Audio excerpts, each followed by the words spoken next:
I'm Paul Perkins with the check of your ag weather. After slightly cooler than normal highs in the 50s this afternoon, the approach of low pressure results in areas of rain lifting northeast late this afternoon through tonight, mostly after tonight at 10 and along and north of I-80. Tomorrow is much warmer with highs in the mid-60s to the mid-70s. South wind gusts to 40 to 45 likely for tomorrow.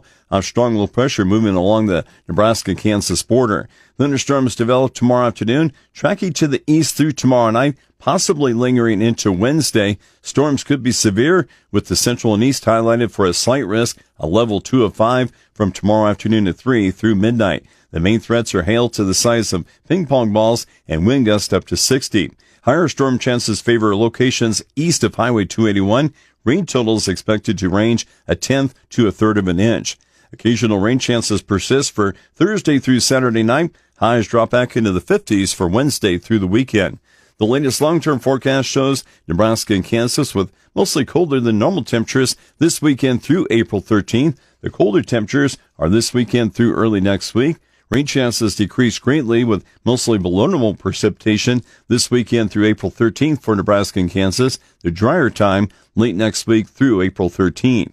Key weather factors impacting the markets include heavy rain for the Delta and Midwest, while there's limited rain for wheat areas of the southwestern plains, heavy rain ending in Argentina, and poor weather predicted for the next month in Brazil.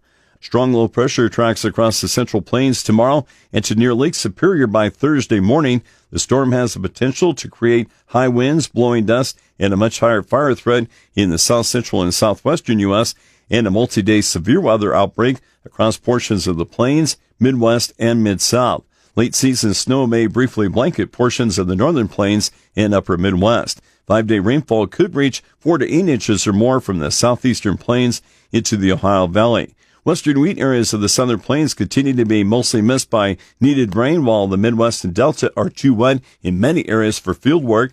Another storm moves through the U.S. this weekend before a drier forecast next week.